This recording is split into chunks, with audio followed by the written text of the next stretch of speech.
talagang babawi tayo. Pag sinwerte, iba na magiging takbo ng ating buhay. Good. Saan ba tayo pupunta pagkatapos natin dito? Dadalaw muna tayo sa sementeryo. Pagkatapos turne, iiwan ko muna si Silita. Bakit po tayo? May pupuntahan pa ba kayo? Sandali lang ako. May dadalhin lang akong sulat na galing sa kaibigan ko.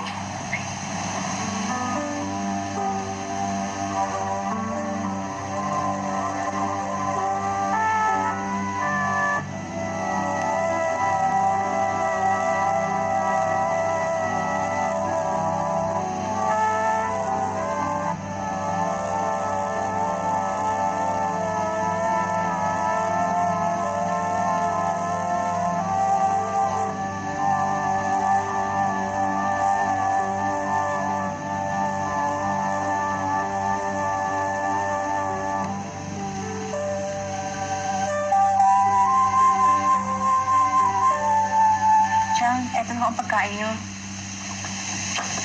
Sinada ko na rin ang kakanin hanggang mamayang gabi. Ano, kung saan ang pakiramdam nyo? Stress ko na mo ba? Ay, naku, Etienne. Ano na kaya nangyari sa akin kung wala ka? Magmula nang makulong ang pinsan mo si Berto. Siyang naman. Ay, isipin nyo kung paano kayo gagaling. At saka naman, hindi naman si Berto eh. Siyang naman. Tao po. Tao po. Siyang, may tao ho. Tignan ko naman, TV yata kayo. David, naku, halika, tuloy ka.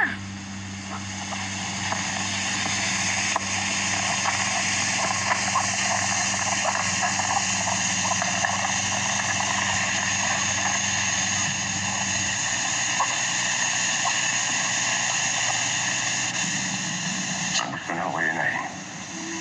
Alam niyo, parati kong pinagdarasal na sana wala na kayong sakit. Ang may dala nga pala na tulad nito ay si David, ang matalik kong kaibigan dito. Pero kung magturingan kami, ay para magkapatid. Sana, bilis niya ang pagpapagaling ngayon, Nay. Alam niyo naman, matagal ko na inaasam na magkasama tayo ulit. Huwag kayo mag-alala, Nay.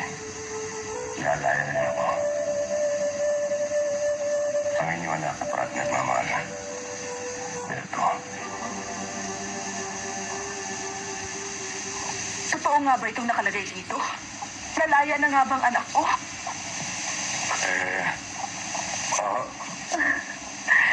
Salamat naman sa Diyos at sinilig din niya mga panalangin ko.